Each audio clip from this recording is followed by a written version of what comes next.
오늘 레위기 17장 말씀이죠. 17장 말씀은 피에 대한 이야기가 나옵니다. 피를 어떻게 하라라는 부분들을 이야기하고 있는데 합당치 않게 이 피를 사용을 하는 부분에 대해서 하나님께서 경고를 하고 계시다라는 말입니다. 근데 오늘 말씀을 보시면 피를 먹지 말라라는 부분들이 있어요. 근데 오늘은 피를 먹는 사람들이 있지 않습니까? 여러분 그거를 먹어봤는지 모르겠는데 하여튼 목사님들이랑 다니면 이상한 것도 많이 먹고 좋은 것도 많이 먹어요. 얼마 전에 끌려가지고 여러분이 혐오하실 수도 있는데 보신탕을 제가 먹자고 안 했는데 모인 분들 중에 정말 먹고 싶다고 그래서 제가 발언권이 없습니다. 옹사 어때? 그래. 그러다가 그냥 끌려간 거예요. 개를 먹었던 적도 있고 한 번은 전라도에 같이 끌려가가지고 피순대를 먹은 적이 있어요. 오늘 성경책 시작에는 피를 먹지 말라고 했는데 정말 피가 들어간 것 같아요. 피순대 예전에도 한번 이야기했지만 선지는 그거죠. 피 덩어리 그것도 제가 직접 먹지를 못하고 덩어리 주변에 있는 국물만 홀짝홀짝 먹었던 기억이 있는데 분명히 오늘 말씀은 피를 먹지 말라라고 이야기하는데 오늘날 우리는 먹고 있단 말이에요. 그리고 교수님들도 먹고 목사님도 먹고 다 먹는다. 신학교 교수님도 먹고 그러면 단순히 오늘 말씀은 이거 하라 하지 마라 뭐 행위적인 기준이 되어지기도 하는데 그거 이상으로 뭔가 영적으로 상징적인 가르침이 우리에게 있다라는 말씀입니다. 상징적인 가르침에서 첫 번째가 뭐냐면 피는 신성한 것이다. 오늘 말씀에 17장 11절 말씀에 육체의 생명은 피에 있음이라 라고 표현하고 있죠. 피에는 생명이 있다라는 거예요. 그 말씀은 피는 곧 생명이다라는 말씀이고 여러분 생명은 누가 주셨어요? 하나님께서 부여하여 주신 거 아니겠습니까? 그 생명은 하나님 앞에 속해져 있기 때문에 신성한 것이다. 생명은 하나님께서 주신 것이라 신성한 것이고 그 생명은 또 피로 말미암아 난다고 하시니까 그 피도 신성한 것이다라고 성경책은 이야기하고 있습니다. 그러면 우리가 피를 대할 때 어떻게 대해야 되냐면 오늘 말씀 3절에서 5절 말씀이 그런 말씀이 나와져 있는데 특별히 5절 말씀에 보시면 그런즉 이스라엘 자손이 들에서 잡던 그들의 재물을 회막문 여호와께로 끌고 가서 제사장에게 주어 화목제로 여호와께 드려야 할 것이오라고 합니다.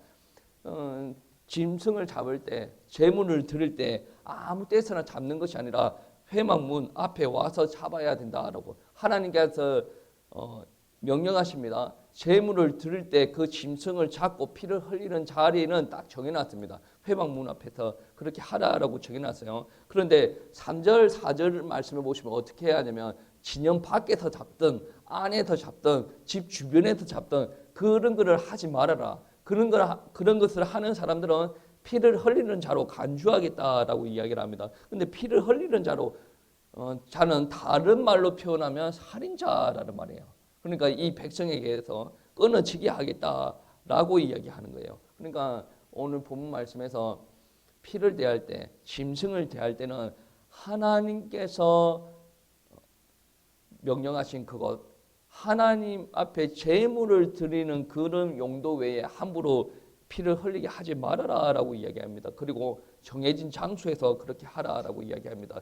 이 안에 드러나는 주된 사상이 무엇이냐면 피를 아끼라, 피를 중요시하라라는 부분에서 드러나는 게 무엇이냐면 생명 존중 사상이 드러나 있습니다. 하나님께서 생명을 중요하게 여기고 있다라는 것을 우리가 알고 있으라라는 말입니다. 그리고 피는 하나님께로만 드려야 된다라는 부분들도 들어 있습니다. 7절 말씀에 보시면 그들은 전에 엄연하게 섬기던 순염소에게 다시 제사하지 말 것이니라. 이는 그들이 대대로 지킬 영원한 규례다. 여러분 한번 보세요. 순염소를 잡아서 하나님 앞에 드리는 거지 않습니까?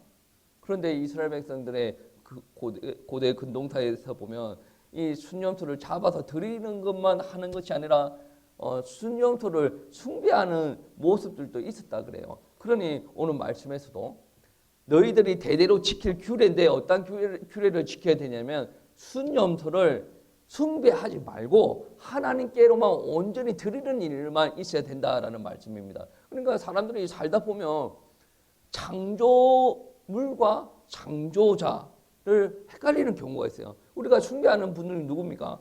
창조자를 숭배하는 거 아니겠습니까? 창조물은 우리와 같은 피조물입니다. 숭배하지 말라라는 거죠. 우리나라 조상들도 그랬습니다. 뭐 했습니까? 뭐 예전에 모르니까 고모한테도 그렇게 하고 나무한테도 절하고 그리고 다 떠 있는 달 보고도 우리 새끼들 잘 보살펴 달라고 절을 하고 그런 적이 있지 않습니까? 왜 그러냐면 사람이 엄청 힘든 일에 부닥치다 보면 누군가의 대상을 찾아요. 누군가를 대상을 찾는데 우리가 하나님을 떠나 있는 상태이기 때문에 우리가 영적으로 누군가를 갈구를 합니다. 그럼 누군가를 자꾸 떨어져 있으니까 하나님과 떨어져 있으니까 누군가를 자꾸 찾는데 예수 그리스도의 피가 아니면 하나님을 만날 수가 없다 그랬죠. 누군가를 찾는데 그게 찾는 대상자가 자꾸 핀트가 틀려지는 거예요. 뭐 동물을 한테 가가지고 하기도 하고 오늘 말씀처럼 순양한테 가기도 하고 해와 달 보고도 절을 하기도 하고 그런 일들이 벌어진다라는 말씀입니다. 오늘날 신앙생활을 하는 사람들 중에 교회에서도 마찬가지죠.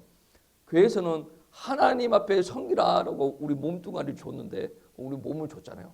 근데 우리 몸의 우상이 되어져 있는 경우도 많고 하나님께서 하나님의 일을 하라라고 허락하여 주신 우리 경제가 하나님 앞에 드리고 우리가 이거 가지고 누리면서 살아야 되는데 이 돈이 우상이 되어져 있는 경우가 너무나도 많다라는 거예요. 그러니까 우리가 신앙생활을 할 때 17장에 보니까 순념토를 숭배했대. 하나님께서 뭐 제물로 드리라고 한 이 순념토를 왜 숭배를 한대? 오늘날도 똑같은 거예요. 몸도 간에 하나님 앞에 드리라고 했으면 드리는 거지. 그거 우상 숭배로 가면 안 되죠. 돈도 우리의 우상이 돈이 되어져 있으면 되지 않는다라는 말씀입니다. 여러분, 우리가 조금 잘못 생각을 하면 하나님 앞에 온전히 쓰임 받을 수 있는 것들이 잘못하면 그게 우상이 되어질 수가 있다라는 겁니다. 여러분, 염소와 어떤 우상의 대상도 우리의 피를 드릴 수 있는 대상이 되어질 수가 없다. 여러분 우상을 항상 조심하시길 바랍니다. 그리고 피를 따라서 먹지 말아라라고 표현하고 있습니다. 레위기 17장 10절 말씀에 이스라엘 집 사람이나 그들 중에 거류하는 거류민 중에 무슨 피든지 먹는 자가 있으면 내가 그 피를 먹는 사람들에게는 내 얼굴에 대하여 그를 백성 중에서 끊어지리라 라고 표현하고 있죠. 피를 먹지 말아라 라고 표현하고 있는데 태초에 사람들은 뭐를 먹고 지냈을까요? 성경에서는 짐승이라고 표현하지 않습니다. 식물 종류를 먹었다라고 표현을 하고 있어요. 식물을 먹었다. 그런데 언제부터 육식을 하게 되었냐? 노아의 방주 사건 이후부터 한참 동안 그래 물에 잠기고 나서 이제 식물을 먹을 게 없어지고 난 다음에 동물을 먹게 되어지는데 창세기 9장 말씀에 동물을 허용하는 성경 구절이 있습니다. 창세기 9장 6절 말씀에 보시면 다른 사람의 피를 흘리면 그 사람의 피도 흘릴 것이니 이는 하나님이 자기 형상대로 사람을 지으셨습니다 라고 이야기를 합니다. 어떤 말이 되어지냐면 하나님께서 먹을 것이 없으니 동물을 먹을 수 있도록 허용하시면서 무엇을 연두를 했냐면 여러분 짐승을 잡는 사람 도살장에서 일하시는 분들 보면 여러분 어떻게 생각되어집니까? 여러분 그 일을 할 수 있을 것 같아요. 물론 뭐 밥 먹고 살아야 되니까 그 일을 할 수가 있겠지만 보통 사람은 감당을 할 수가 없어요. 뭐 제가 우스갯소리로 멍멍이를 좀 그렇게 했다라고 이야기를 했죠. 근데 요즘 개 키우는 사람들 많이 있지 않습니까? 만약 그 사람들이 그런 거를 이야기를 들어보고 저보고 뭐라고 하겠습니까? 내가 개를 죽였습니까? 개를 죽인 것도 아닌데 근데 실제로 개를 죽이는 사람은 엄청나게 잔인하게 죽인단 말이에요. 동물을 죽인다라는 개념은 그냥 모기하게 탁 때려잡는 그 정도는 아니라는 말이에요. 어디를 찌르거나 목을 뒤틀거나 뭐 목을 쪼르거나 막 그래가지고 잔인하게 죽인단 말이에요. 동물을 먹으려면 일단 잔인하게 죽여야 됩니다. 제가 예전에 저희 아버지가 염소를 죽이는 걸 봤어요. 너무나도 입안에 염소를 소금을 넣고 입이라고 해야 됩니까? 주둥이를 잡고 뭐 이렇게 아버지가 닭도 잡는 걸 봤어요. 닭을 어떻게 잡냐면 닭을 이래가지고 이 식칼 가지고 탁 내리 찍어요. 그래가지고 덜 죽어서 그런지 자꾸 여기서 피가 나는데 바락바락 하는 거예요. 그거를 꺾어가지고 팔팔 끓는 물에다 넣어서 내밀어 딱 뚜껑을 닫았는데 그 뜨거운 물 안에 들어갔는데 얘가 아직 안 죽은 것 같아. 분명히 뚜껑을 닫았는데 뚜껑 그 소단에다 탁 치는 거야. 여러분 이게 정상적으로 보입니까? 정말 잔인하거든요. 하나님께서 먹으라라고 허용을 하셨지만 엄청나게 잔인한 거라니까요. 하나님께서 무엇까지 생각하셨냐면 이렇게 사람들이 짐승을 잡아먹다 보면 이 잔인성이 어디까지 가게 되냐면 사람까지 죽일 수가 있다는. 그래서 하나님께서 이야기하실 때 피를 흘리지 말아라, 피를 먹지 말아라. 여기서 이야기하고 싶은 교훈의 밑바탕은 무엇이냐면 하나님은 생명을 소중히 지키고 계시다라는 부분들입니다. 근데 피를 먹지 마라, 피를 흘리지 마라라는 부분들을 문자 그대로 해석하는 사람들도 있죠. 피를 먹지 말아야 돼라고 해석하는 사람들도 있습니다. 어떤 종교 단체에서는 헌혈도 못하게 합니다. 왜 피를 먹지 말라고 했으니까 몸에 들어가는 거를 그런 거를 해석하는 거예요. 이거는 문자적으로 해석하면 정말 이상하게 와닿습니다. 고린도후서 3장 6절 말씀에 이런 말씀이 있습니다. 율법 조문으로 하지 아니하고 오직 영으로 하미니 율법 조문은 죽이는 것이요 영은 살리는 것이니라라고 표현해요. 분명히 레위기에서는 율법 조문이 있습니다. 근데 그 율법 조문대로 한다. 근데 어떻게 말하면 하나님의 진정한 의도로 알기 위해서는 하나님의 뜻을 알기 위해서는 우리가 보고 우리 생각으로 받아들이는 것이 아니라 영으로 해석을 하고 성령께서 우리에게 가르치는 교훈을 받아들여야 된다라는 말씀입니다. 오늘 말씀에서 하나님께서 말씀하시고자 하는 것은 피를 흘리지 마라, 피를 흘려라, 피를 먹지 말아라라는 부분들은 생명의 존엄성을 지키라라고 이야기를 하는 겁니다. 왜? 인간의 잔인성을 하나님께서 염두를 해두시고 그런 일을 하시는 거죠. 그런데 오늘 말씀에서 드러나는 부분들을 오늘날 그대로 이야기하기는 약간의 무리가 있습니다. 왜? 성경의 말씀은 점진적인 계시가 이루어지거든요. 점진적이다라는 말은 무슨 말입니까? 점점 더 정확하게 점점 계시는 이제 하나님께서 이렇게 말씀을 이렇게 주시는 거고, 여러분 우리가 사는 시대는 율법 시대가 아닙니다. 은혜 시대고 구약 시대가 아니고 은혜 시대고 신약 시대입니다. 여러분 한번 생각해 보세요. 구약 시대에는 분명히 하나님께서 우리에게 가르쳐 주고자 하는 부분들이 있어요. 그때도 계시의 말씀으로 계시를 통해서 우리한테 가르쳐 주셨어요. 근데 그거는 명확한 계시가 아니라 흐릿한 계시단 말이에요. 양을 잡아서 드리라라고 하는데 양이 실체가 아니거든요. 양을 잡아 드리라, 순양을 드려라, 피를 뿌려라, 향을 피워라. 이게 실체가 아닙니다. 이거를 통해서 가르치고자 하는 거예요. 여러분 유월절로 맞이해서 무교병을 먹어라 라고 이야기할 때 그 오늘 유월절 절기에 그 빵을 먹을 때 그거 먹는 그 행위로만 가르쳐 주고자 하는 부분들이 아니거든요. 그 행위 모두 전반적인 부분에서 하나님께서 이스라엘 백성들에게 가르치고자 하는 부분들이 있단 말이에요. 네가 죄를 범하였느냐? 순양을 드려라. 양을 드려라. 양을 드려야 너희들 모든 문제가 해결되는 게 아니라 그 시대에는 하나님의 가르침이 그 정도였단 말이에요. 그 정도로 통해서 하나님께서 하고자 하는 가르침이 있었는데 무엇이었냐? 결론적으로 이야기하면 그 흐릿한 계시의 그림자가 실체가 분명히 드러났어요. 그 실체가 무엇이냐면 예수 그리스도의 십자가였으며 양이 그러니까 결론적으로 이야기하면 회방문에서 잡았던 양의 피가 무엇을 하나님께서 이야기하고 싶은 피였냐면 십자가에서 죽으신 예수 그리스도의 피를 이야기하고 싶은 거예요. 그래서 침례 요한이 그 예수님을 바라보고 뭐라고 합니까?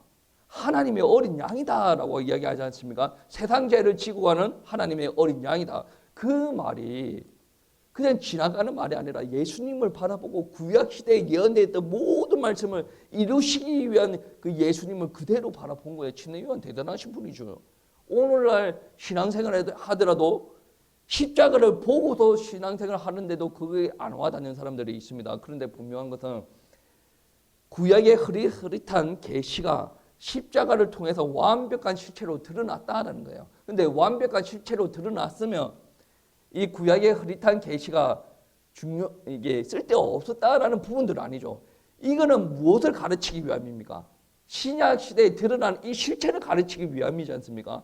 점진적인 계시로 말미암아 결론적으로 우리가 가르치고자 하는 주님의 말씀은 무엇이냐? 예수 그리스도의 피를 이야기하는 거예요. 그 성경책에, 구약 성경책에 왜 그렇게 피를 많이 강조하느냐? 오늘 말씀의 두 번째 가르침이죠. 피를 강조하는 이유는 인간이 죄 가운데 빠져져 있는데 이 죄 가운데 빠져져 있는 사람을 구원하기 위한 유일한 방법이다. 속죄를 위한 유일한 방법이 그 피가 되어진다라는 말씀입니다. 오늘 말씀 17장 11절 말씀을 보시면 육체의 생명은 피에 있음이라. 내가 이 피를 너에게 주어 제단에 부려 너의 생명을 위하여 속죄하게 하였나니 생명이 피에 있으므로 피가 죄를 속하느니라 라고 표현하고 있죠. 제사장이 짐승을 잡을 때 하는 행위가 있습니다. 어떤 행위를 하냐면 제물된 그 짐승 머리 위에 안수를 하죠. 안수할 때 일어나는 대표적인 일이 어떤 일이 일어나냐면 사람의 죄를 이 짐승 위에 짊어지우는 거예요. 그리고 이 짐승을 죽이면 어떤 일들이 일어나냐면 사람에게 있는 죄가 다 해결이 되어진다라고 성경책은 가르치고 있습니다. 그러니까 결국 이야기가 되어지는 부분들이 뭐냐면 우리가 죽어야 됩니다. 죄 때문에 우리가 죽어야 되는데 하나님께서는 우리가 죽게 내버려 두지 않으시고 짐승을 대신하여서 우리 죄의 문제를 해결하여 주셨다라는 말씀이 되어집니다. 베드로전서 1장 18절 19절 말씀에 이런 말씀이 있습니다. 대속함을 받은 것은 음이나 금같이 없어질 것으로 된 것이 아니요 오직 흠없고 점없는 어린 양 같은 그리스도의 보배로운 피로 된 것이다 라고 표현합니다. 우리의 죄 사함은 누구 때문에 된 것입니까? 어린 양 대신 예수 그리스도께서 십자가에서 흘리신 피로 말미암아 우리가 죄 사함을 받았다. 그래서 우리가 그 피를 보배로운 피라라고 이야기를 하지 않습니까? 그 피로 말미암아 우리의 죄가 깨끗하게 사함을 받았다. 그래서 그리고 나서 우리가 하나님 앞에 새로운 인생을 살 수가 있다라는 겁니다. 그러면 우리가 그 피를 대할 때 어떻게 대해야 됩니까? 이 피를 믿어야 우리가 구원받을 수가 있는 거예요. 근데 교회 다니지만 성경책을 들고 하나님 앞에 예배 드리지만 만약에 이 피를 믿지 못한 사람들은 진정한 그리스도인이 되어지지 못하였다.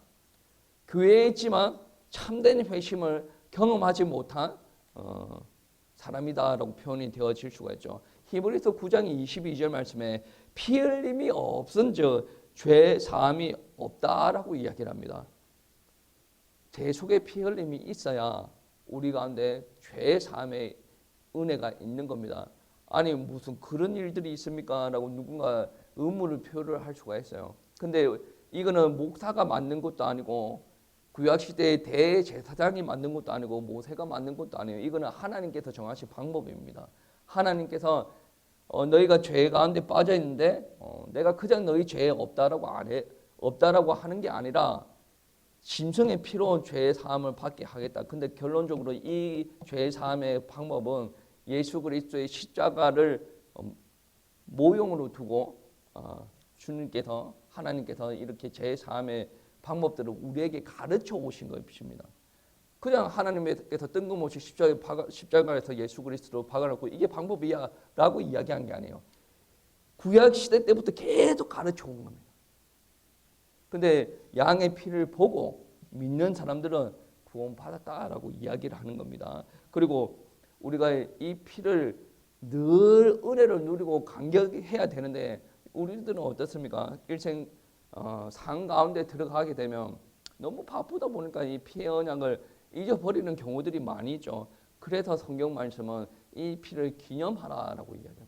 기념하고 그러니까 늘 묵상하고 피를 의지하고 이 땅에서 살아가라라는 말씀이 되어지겠죠. 그래서 우리가 주님의 만찬할 때 피를 기념하라라고 하면서 잔을 서로 나누는 부분들이 있지 않습니까? 그러니까 우리가 신앙생활 할 때 이거를 늘 기억해야 됩니다. 우리 개신교회가 잘못 가고 있는 부분들 중에 하나가 무엇이냐면 성경에서는 만날 때마다 주님의 만찬을 했습니다. 그렇죠? 안타까운 게 그거예요. 우리 개신교가 예배 드릴 때마다 주님의 만찬이 일어나고 있지 않는 거예요. 그러니까 지금보다 더 아름다운 교회가 되어지려면 만날 때마다 주님의 만찬이 일어나야 되는 거예요. 예배 드릴 때마다 주님의 피를 묵상하고 기념하고 다시 마음에 새기고 신앙의 점검이 일어나고 내 신앙의 모습들 한번 돌아보는 시간들이 일어나야 된다라는 말씀입니다. 그리고 이 피를 내 앞에 그대로 모셔두는 게 아니라 이 피를 마셔야 된다라고 이야기를 하죠. 마셔야 된다라는 의미가 무엇이냐면 요한복음 6장 53절 54절 말씀해 보시면 인자의 살을 먹지 아니하고 인자의 피를 마시지 아니하면 너희 속에 생명이 없느니라. 내 살을 먹고 내 피를 마시는 자는 영생을 가졌고 마지막 날에 내가 그를 다시 살리리라고 표현한 거죠. 주님께서는 십자가에서 분명히 피를 쏟으셨고 몸을 찢기셨습니다.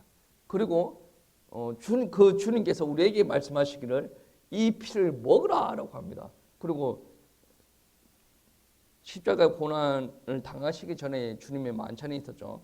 포도주를 따라주면서 이거는 나의 피다, 언약의 피다, 먹으라라고 이야기하시고 떡을 가지고 와서 찢어 주시면서 이거는 나의 살이다, 먹으라라고 이야기하죠.